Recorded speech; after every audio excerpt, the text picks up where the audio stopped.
For many people, sidewalk counseling and 11th hour ministries are a necessary component of the pro life movement, but often something of an exercise in futility where you see people walk past or drive into the abortion facility, and there's very little, if anything, that you can do to sway their decision at such a late moment in their journey. For so many, we witness people going into abortion facilities, coming out in tears, and it feels like our hands are tied with very little that we can actually do. But today I am joined by the president and leader of Sidewalk Advocates for Life on how to have effective sidewalk conversations.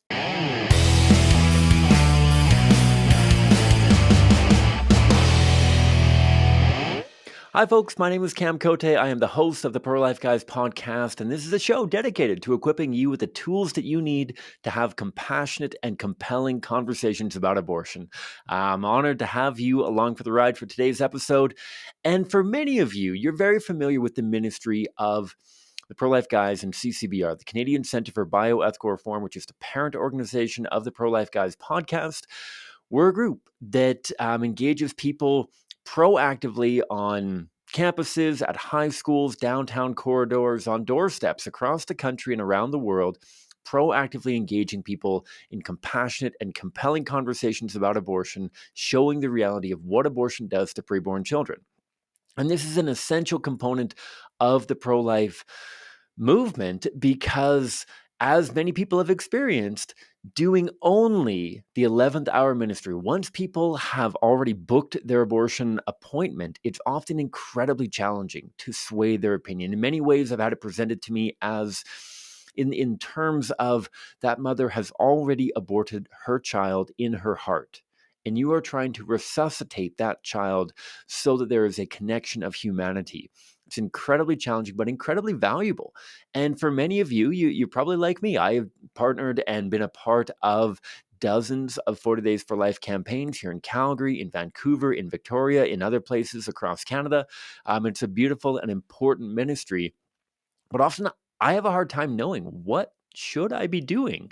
Because conversations, when you know the person is not only pregnant, but pregnant and considering abortion, are often very different than the conversations that we're having on street corners and on doorsteps, where the person we're talking to very likely is not pregnant, and even more likely is not currently contemplating an abortion appointment in the next 15 minutes kind of thing. And so I'm super pleased to have Lauren Muzika, who is the president and CEO of the Sidewalk Advocates for Life. She was recently honored as the Pro-Life Woman of the Year by the Pro-Life Women's Conference, which actually was hosted on the day that the Dobbs decision came out. Lauren's an incredible leader and advocate for preborn children. She's leading the largest in America and arguably one of the largest around the world sidewalk advocacy groups out there supporting, mentoring, training teams around the world on how to be effective, compassionate, compelling sidewalk advocates in that 11th hour. And I think it's incredibly vital that we receive this training. And so I'm really hoping that you enjoy the conversation that I have with Lauren Muzika from Sidewalk Advocates for Life.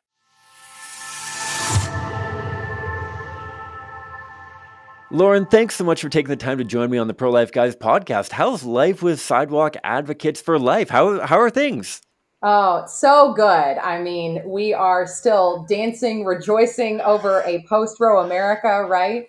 And I know, of course, a big question has been, for those of you who do, sidewalk counseling, sidewalk outreach, does our work continue? And the resounding answer to that is yes. It's never been more important. I know we're going to probably unpack that, but we're as busy as we've ever been, still in a post-Roe America.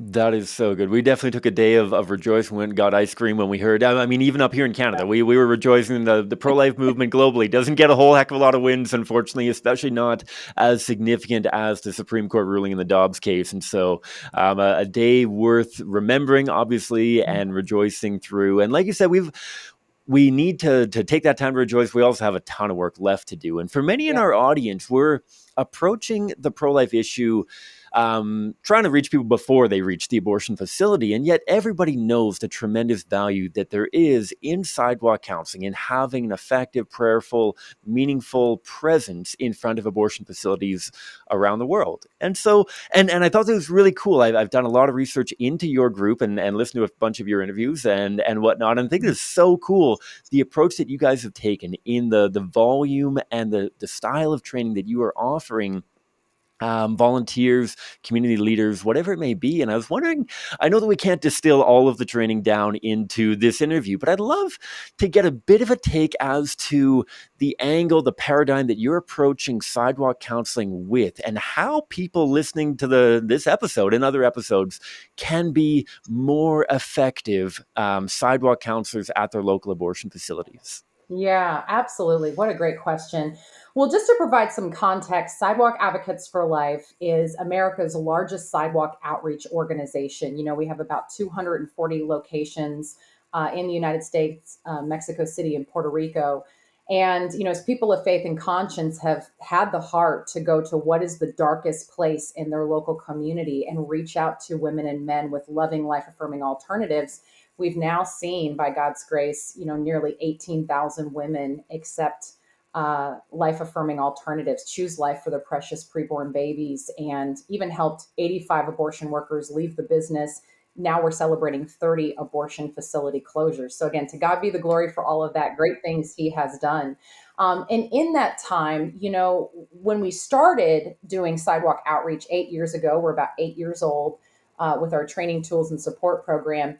Even what we're doing now is a little bit different. We've continued to gather information about what we see working well on the sidewalk, what isn't working, why isn't it working, really gathering that information to continue to develop this training program. And so what we've developed to this point is something we call the compass and the map, right? The compass and the map. So the compass will give you kind of a general guide as far as which direction to take a life-saving conversation on the sidewalk in front of an abortion facility. And then the map is the one that tells you actually turn left here, turn right here, right? And if you're feeling a little lost, you can go back to the compass. So the compass that we give people, it's a paradigm of mom, baby, God. Now we know actually the inverse is true, right?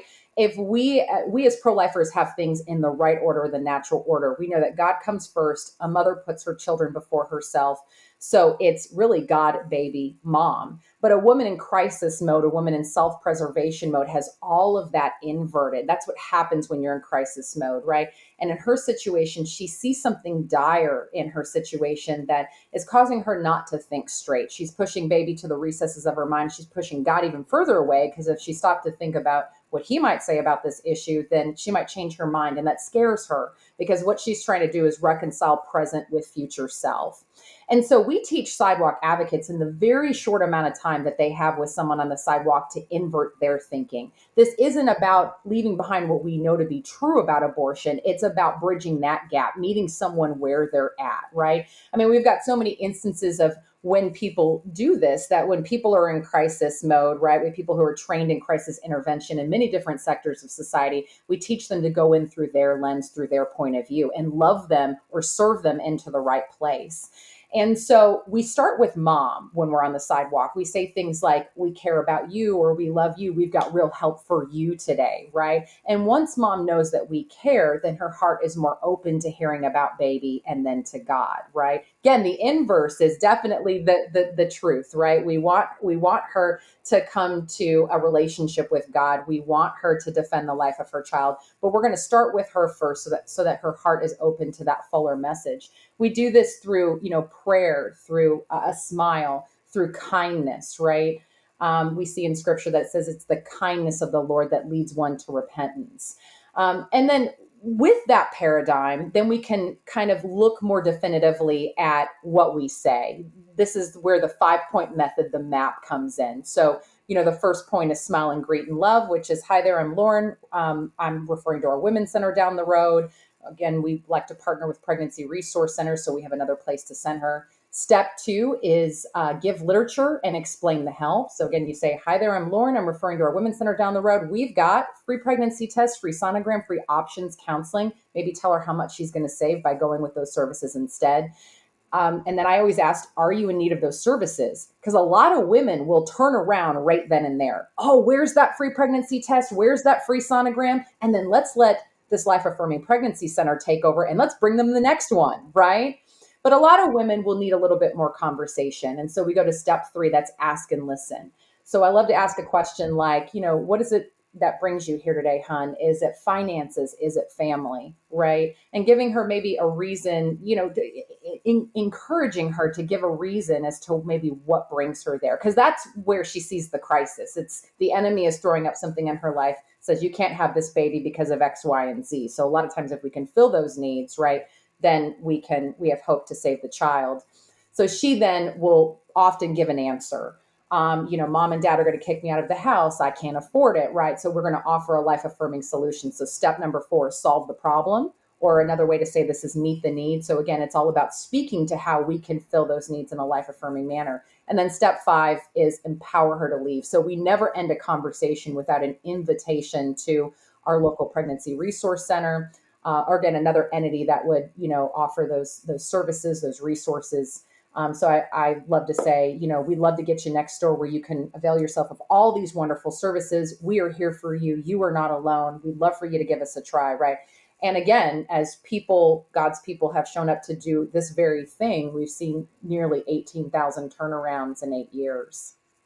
Praise God. That is absolutely incredible. And I love the somewhat analytical, but still very grace-filled approach to how are we encountering these people. This isn't just an instruction manual per se, though there is obviously guidance. And I love that idea of the compass and the map and how to guide people in this direction. One kind of theme that I'd love to bounce off you, and this is based off a conversation I had with the pregnancy support counselor in Victoria, British Columbia, where I grew up. Her name's Annette. She's an incredible woman. And she talked to me a lot about the idea of time and taking time and Mm-hmm. balancing time, because in her mind, abortion facilities, abortion industries are trying to ram people through as quickly as possible, not just because of the profit component of their business, but also because when moms are in crisis, they want to shuffle them through and they don't want them stopping to think about their child. They don't want them necessarily stopping to think about the support that might be available and the strength that they have in themselves and in their family, their community.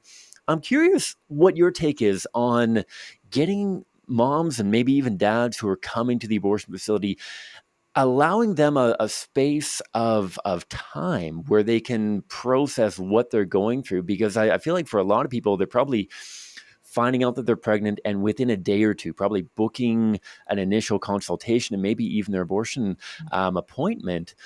What in your mind is that balance of you need to speak urgently to make sure this person doesn't walk through the doors of their Planned Parenthood or abortion facility, but also giving them that space to process what it is that they're going through? Yeah, I love the way that you put that. It really is an invitation to pause and consider that there is something else, something better out there for her and her child and her family. We always say that what we're doing on the sidewalk is crisis intervention, and our goal is to get her into the arms of someone who can do that ongoing crisis management. And then that is the pregnancy help movement. And we see ourselves as the gateway to that, right? When you look at someone and just really, again, the eyes are the window to the soul. I heard a famous sidewalk counseling minister say that, right? The eyes are the window to the soul, really connecting with someone with the concern, the care in your eyes, with a big smile. Mother Teresa once said that peace begins with a smile, right? And so you can see in your very countenance, this invitation to talk. And I think that that's so important, the way that we start that conversation, because it will cause someone to pause, right? If we do it with a lot of care and concern. Now, there will be people inevitably that will blow past you that don't want to take that time. That's part and parcel of sidewalk counseling, sidewalk outreach, right? There are people that don't want to hear what you have to say, but I love to believe, and we've heard many testimonies of people who blew past us, but then at that 2-week checkup after their abortion finally came over to us for post-abortion healing information, right? And we get them onto the road to hope and healing, and that prevents future abortions. But going back to what you were saying, that is the heart of crisis intervention, is being able to take that moment to pause. We are the paramedics showing up to the scene, and our goal is to get her to the hospital, right?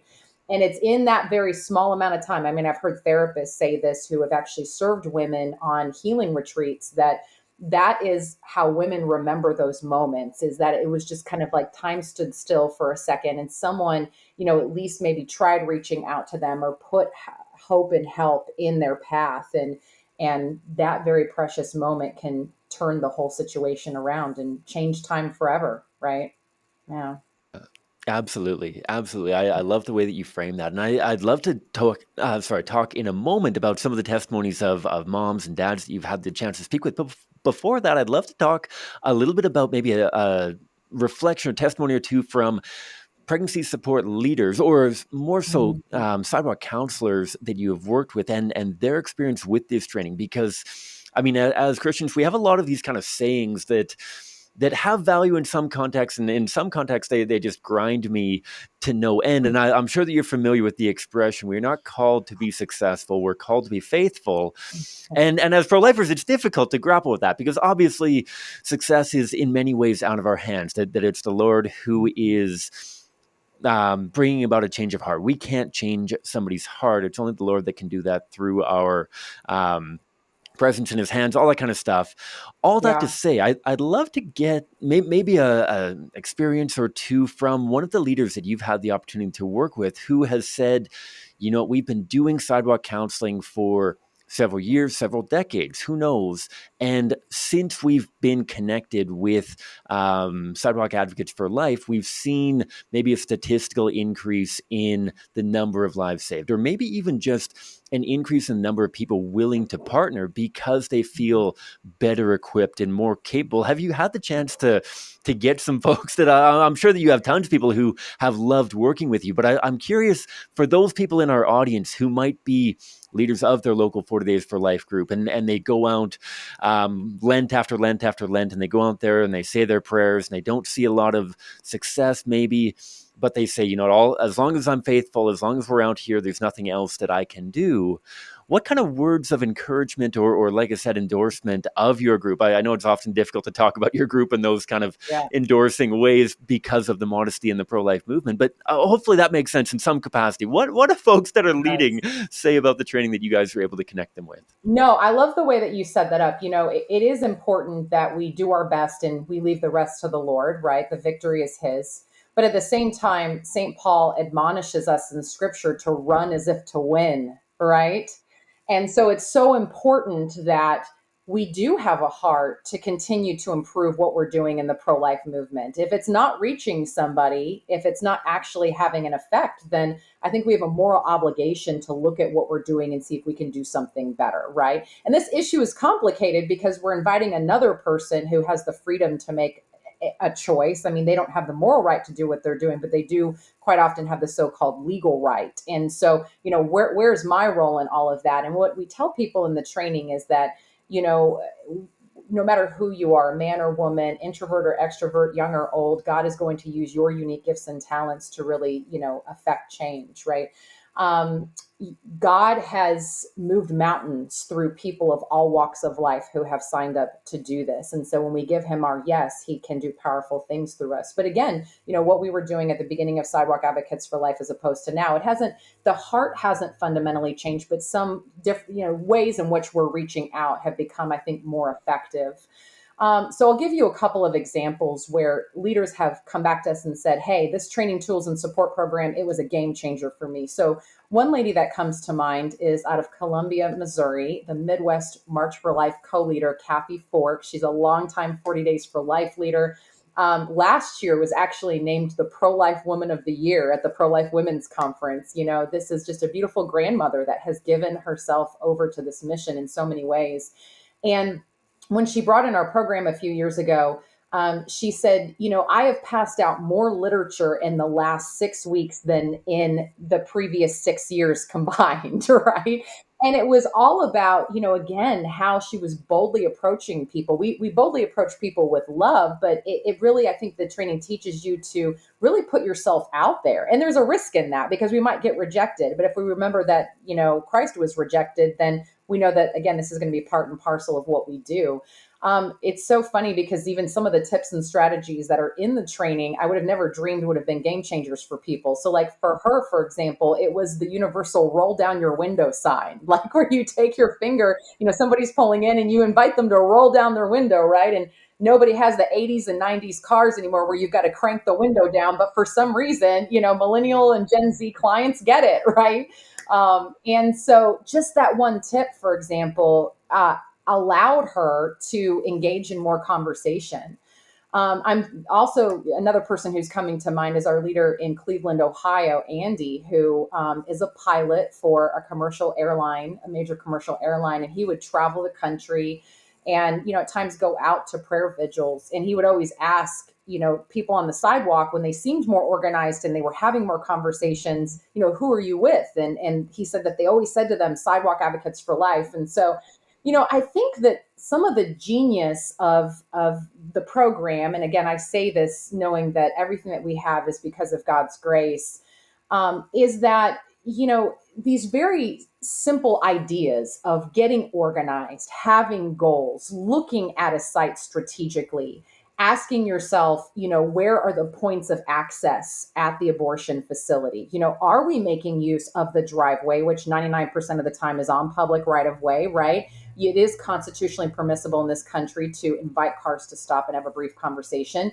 What about the cars that don't stop? Do we have somebody at the fence to invite them into conversation? When we reach out, are we getting out the help available right away? Because sometimes you've got boyfriend or mom that's dragging her into the abortion facility, right? And so sometimes some of these really simple things that in a moment of a lot of emotion can kind of start dragging us this way and that way, and we're not thinking clearly. I think the training really helps people center themselves, get a strategy. I mean, God always gave his people a strategy for winning, right? He always gave them a vision for how they could conquer that mountain, that enemy in front of them, right?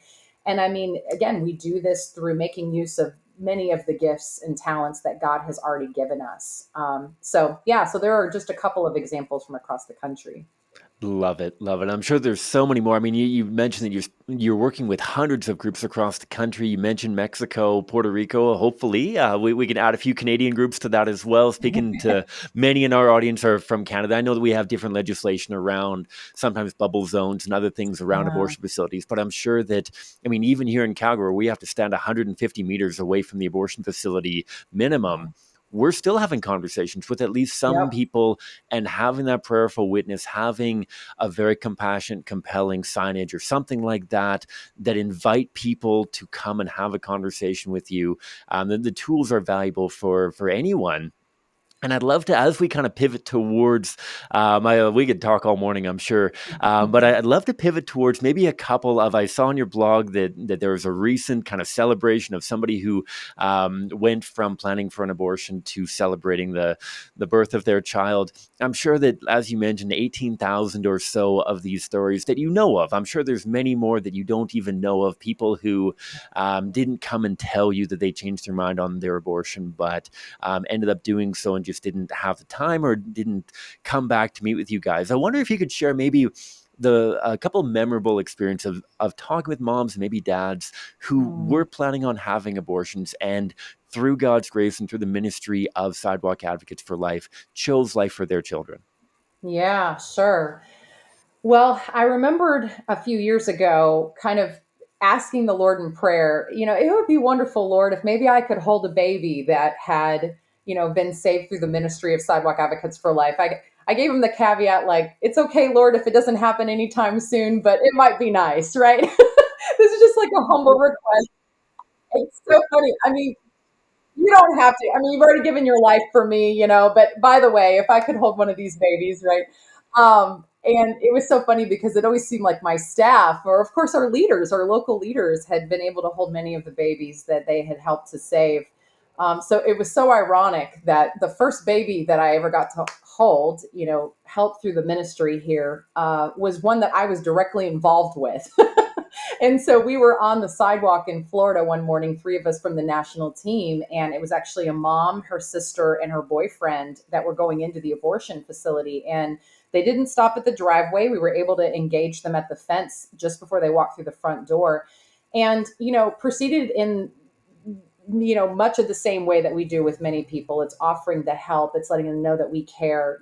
Pregnancy center is just right next door. What is it that brings you here? And she was overwhelmed because she had two little girls from a previous relationship. She was working. She was doing a great job supporting her family, but she was overwhelmed by the news of this baby with it was a new relationship. The man actually seemed to have an interest in saving his child. He was open. The sister was kind of on the fence, but really encouraging her to kind of listen to all sides.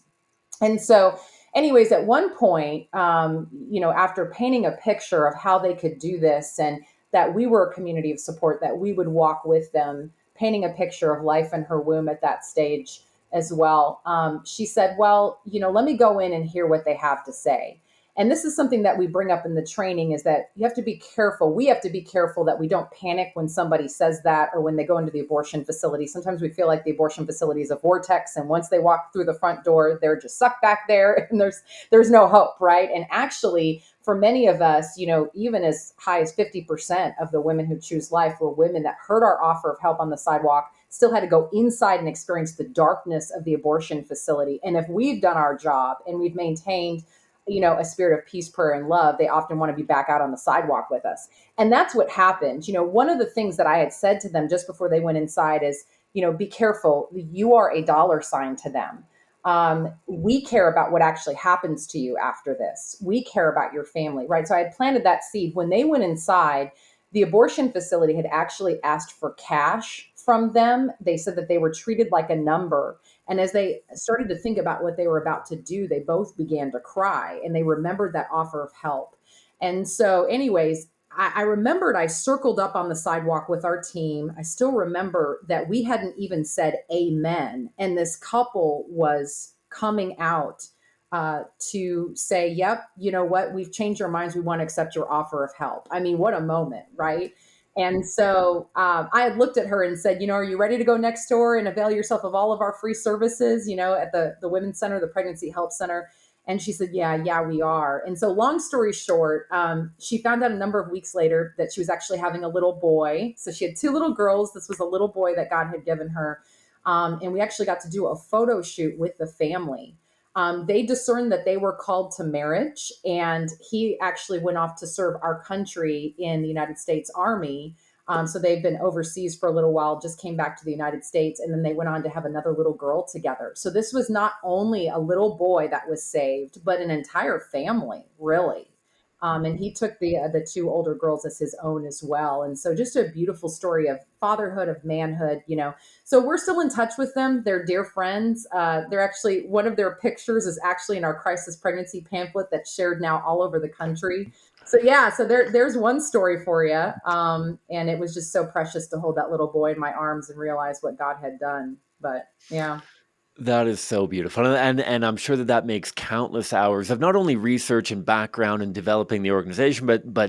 countless hours on sidewalks worth it, right? That there's so Oh, I yeah. mentioned off the top that there's so few wins in the pro-life movement, and yet you guys are blessed to see wins like that every day. And as much as big Yep. and as abstract as Roe versus Wade being overturned kind of thing is, I'm sure that the joy experienced in literally holding a child who was scheduled to be killed is one of the most beautiful experiences that anyone can have in their life, I suppose.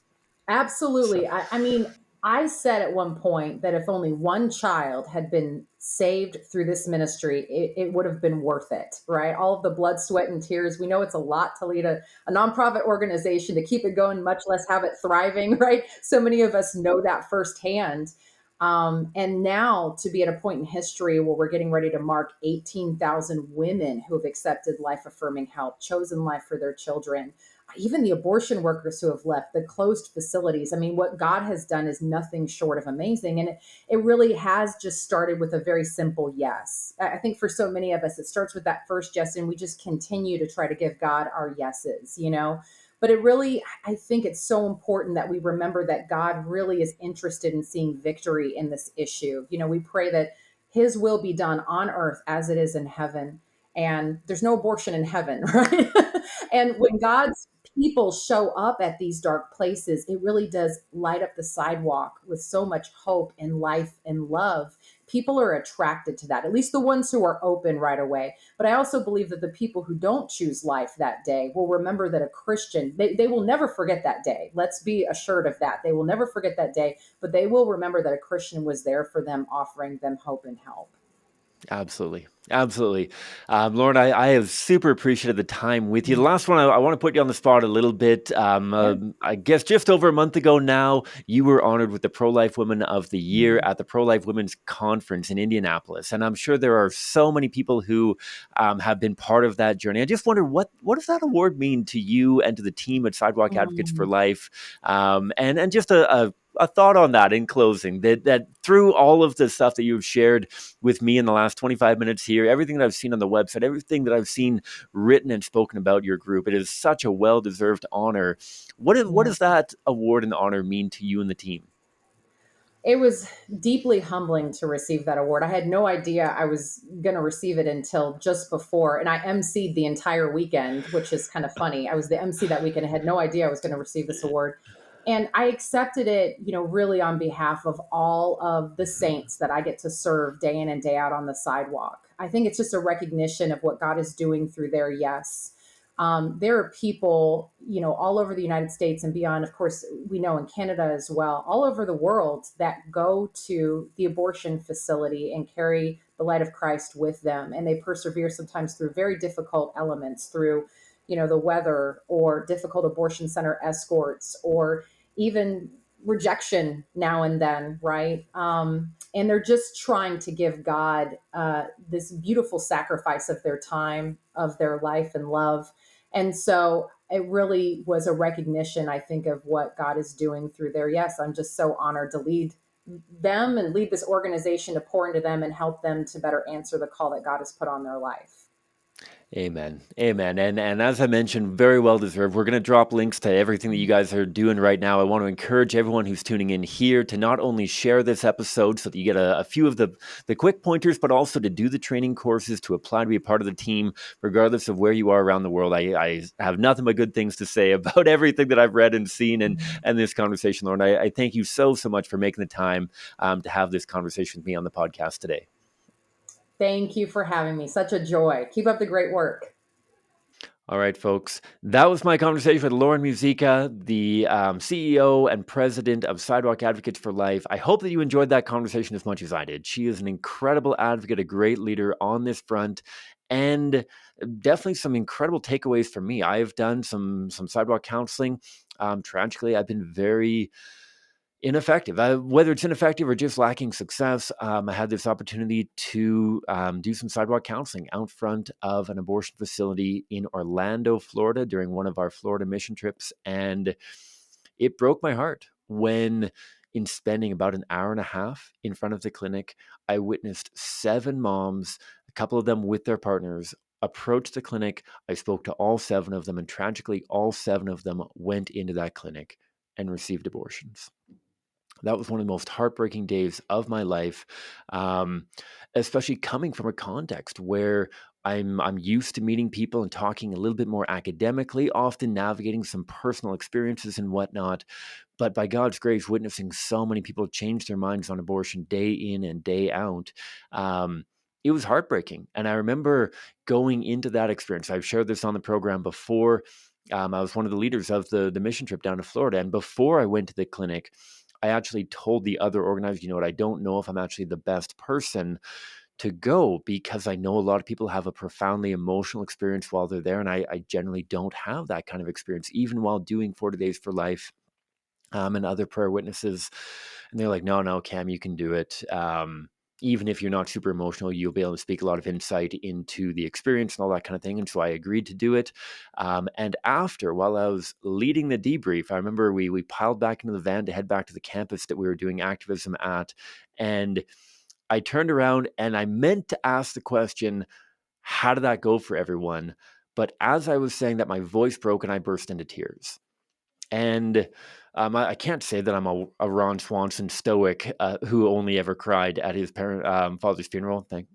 By God's grace, my father is still alive. But I can't say that I'm a overly emotional person, but it absolutely broke my heart to witness those mothers and the fathers of those children, the grandparents, the whoever it was that was driving them to that appointment, go in, and it felt like it didn't matter what I said. And I'm so thankful that now I have a few bits and pieces of training from Lauren and her team. I am definitely going to be pursuing their training course so that I can do a better job advocating on the street across from the Kensington Abortion Facility, which is the primary abortion facility in Calgary, Alberta, where I live. And I want to really challenge and encourage you to consider doing that as well. Regardless of whether your primary ministry is like mine, talk to people on street corners and on doorsteps, I think it'd be very valuable to equip yourself with the tools, whether you encounter somebody in those settings who is currently pregnant and planning on abortion or considering abortion at the very least, or if you're joining occasionally for these witness programs. I really want to encourage that. I've dropped the link in the show notes below. So definitely check that out. And thank you a ton for tuning in to the show today. It's a joy to have you along. I hope that if you're interested in seeing more content, you can go to prolifeguys.com. You can go to our YouTube channel, which is also in the show notes. And if you want to help us put more boots on the ground, have more conversations, and show more people the reality of abortion so they can have their minds changed, their life transformed, and society ultimately as an entirety transformed as well, please do go to our Patreon page, patreon.com/prolifeguys. Sign up as a monthly supporter. I'll be catching up on all of the perks and everything. Very shortly, we've got our internships running, which you will see very shortly. I'll be interviewing a bunch of the interns from Calgary right now, maybe even a few from Toronto as well. And so thanks a ton for tuning in. I hope that you enjoyed the show. If you have suggestions, please don't hesitate to just shoot them my way. And in closing, I actually want to give a shout out. You all know and love Peter Boss, longtime co-host of the show. Peter actually had a friend of his reach out and share with him, hey, Peter, I've been listening to the Pro-Life Guys podcast recently, and I just wanted to let you know how encouraged I am by your work with it. I am the only member in my immediate or extended family who holds the pro-life views, and it's really tricky to have fruitful conversations with them. So having God-centered and logical talking points is really, really helpful. Thank you. Huge shout out to you, Emma. I can definitely appreciate that. A significant portion of my immediate and extended family is not kind of endorsing the pro-life worldview either. And so I can empathize a little bit with that and how challenging those conversations can be. I'm glad that you've appreciated the podcast, and may God bless you in your continued ministry. And same to all of you in our audience. May God bless you abundantly, and I hope you have a great rest of your day, wherever it is that you're tuning in from.